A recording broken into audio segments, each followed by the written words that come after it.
Hey, what's up, everybody? Today, I want to talk to you about how we beat out the competition all the time using something we call an escrow holdback.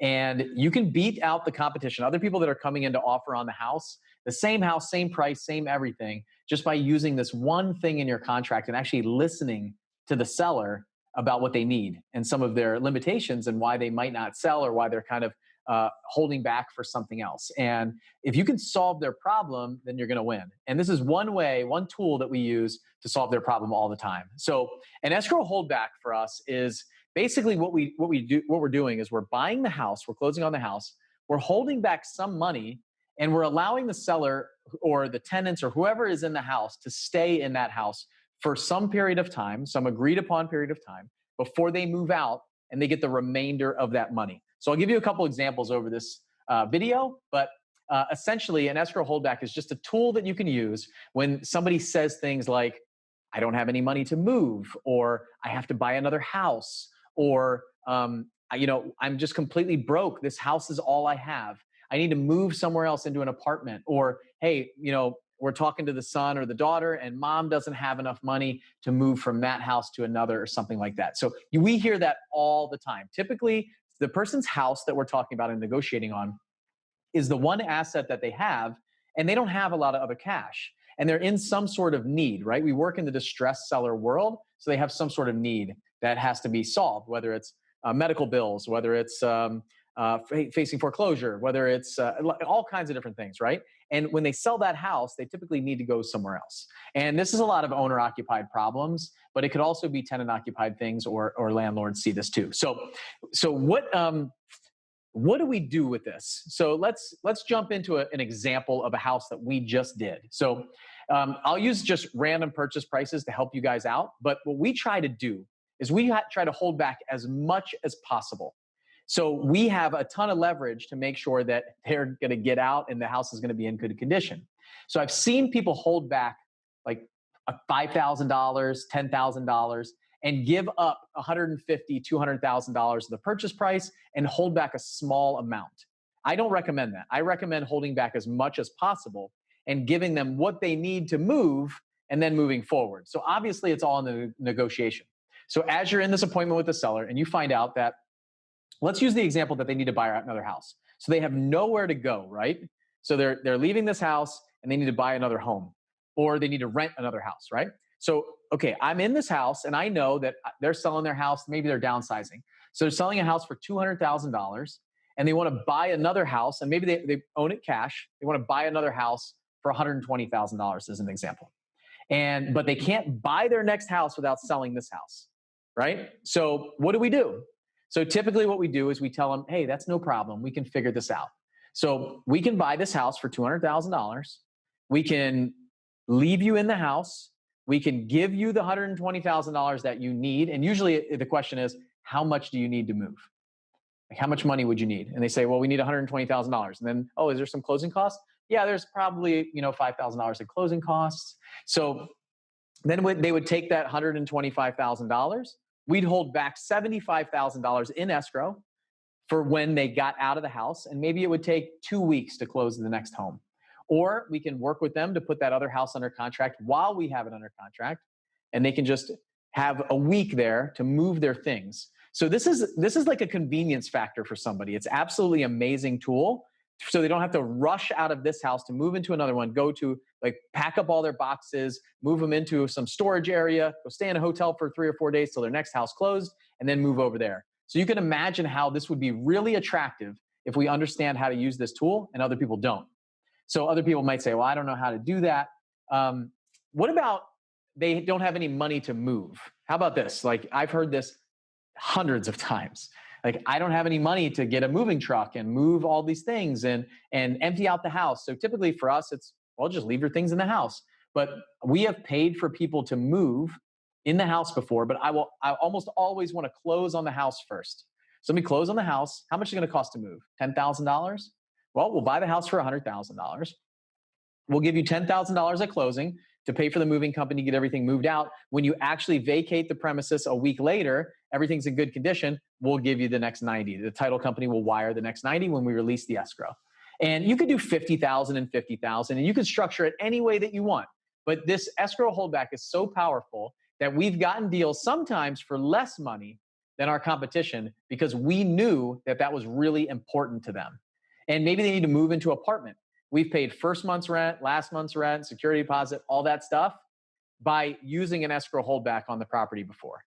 So it's really powerful. The example that I want to give you, like a really clear one in my head that we did, was we had a family who it was a husband and wife, older couple, and they had just bought this brand new construction house 2 years before. They were upset that there was an apartment building going in behind their house, this neighborhood. There's an apartment building going. They said, I don't want to live here anymore. But they owned the house cash, and we bought it for $120,000. Bought it for $120,000, and the house was worth about $170,000. We were just going to clean it up and put it on the MLS for $170,000. We bought it for $120,000. They were motivated. They were ready to go. They were happy with that price. That was the price they asked for. And they wanted to buy another house for the same price, $120,000. They found another house. And so what did we do? We gave them an escrow holdback. So we actually let them stay in the house. In this case, I held $10,000 back. So they had to come up with $15,000, which they had. We talked about all that in negotiation. This house was in great condition. I had no doubt that these people were going to move out of the house. I connected them with my realtor. So a realtor that was in my brokerage. I connected them with a realtor who found their other house.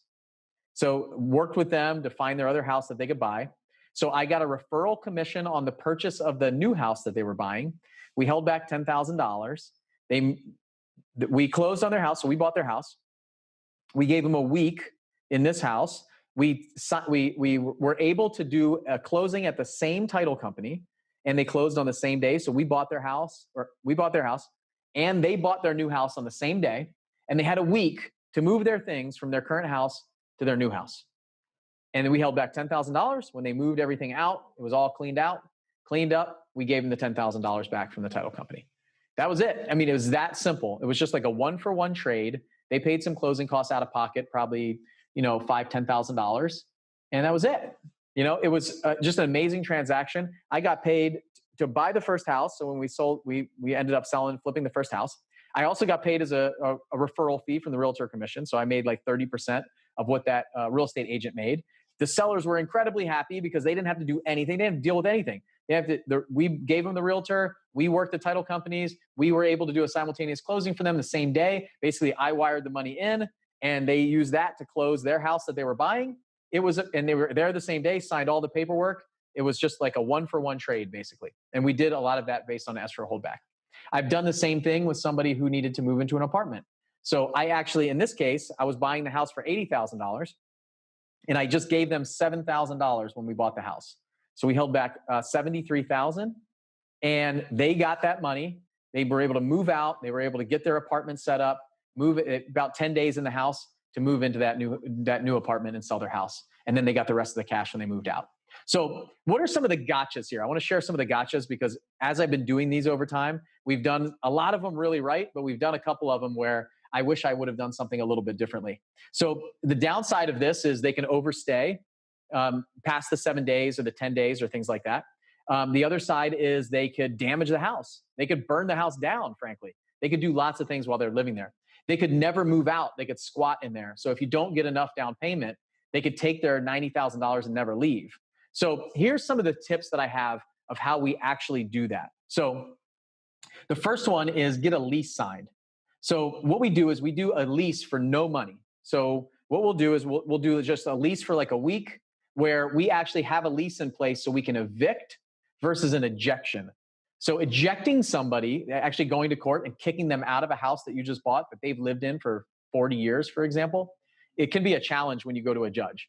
Now, if you put a lease in place after purchase and they have a lease for a week, now I actually have something that says that they're renting this house from me as the new owner, and I can evict them, go through the normal eviction process. So based on your county, your state, all those laws and legal things, you really need to think about what that looks like and how your lease is going to look. But we basically do $0. There's no deposit. There's none of that stuff. But they're saying that they're going to lease this property for a certain amount of time. It was all included in the contract that we signed for the purchase. And now they're tenants in that home. And that's a legal document that has helped us in the past to get people out. The second one is put a dollar per day if they overstay. So a lot of these escrow holdbacks will be, if I'm holding back $50,000, for example, and I know my holding cost on that property is $250 a day, maybe I put $300 a day or $500 a day or something painful like $1,000 a day to overstay. And then I'm charging them $1,000 a day in the contract for any day they stay over a certain period of time. Some of these escrow holdback contracts that you could write could say that if they stay one day over, they'll forfeit all of their money. That's a challenge, though. If you're going to keep $50,000 because they stayed one day over, for me, I like to put an amount of money per day where it's painful for them, it makes me money, and I'm actually don't really mind if they overstay because it's $1,000 a day, and it might be $100 to $150 in holding costs per day to hold that property. So I'm actually making money if they stay over, and I don't feel like I'm really squeezing them hard by like forfeiting all of their escrow holdback, $10,000, $20,000, $30,000 or more. The next one is if you're going to wholesale this deal. So if you've got a deal that you're wholesaling that you've negotiated an escrow holdback with the seller, you got to make sure that as you wholesale that deal, the end buyer knows that contract that you have. So communicate up front. Don't wait till the end to say, oh, hey, by the way, that seller is going to be staying for a week or 2 weeks afterwards to clean out the property and things like that. You need to communicate that in your initial marketing piece for that contract as you're emailing those people or texting those people about that contract, that it's in there. So be upfront, communicate, do things the right way. Don't surprise the flipper, the landlord on the back end when they don't know that the tenants are overstaying or the owners are overstaying, and you surprise them at the end with an escrow holdback and they're not going to get all their money. The next one is damage to the home.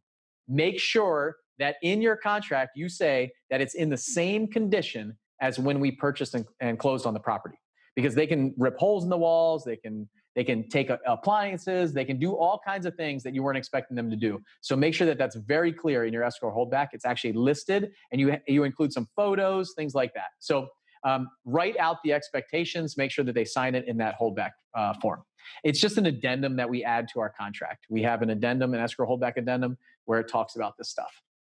The last one that I'm going to cover is insurance. Don't forget to insure the property. So when you close on the property and they're staying in there for an extra week, get insurance on that property right away. If it burns down 2 days later, then you lost your asset, right? And at that point, it can be a challenge. So just make sure you have insurance on it. And it's one thing that we've screwed up on in the past in our process is we bought the house, closed on it, the owner's staying in there, and we're like, yeah, we're not even starting renovations for 2 weeks.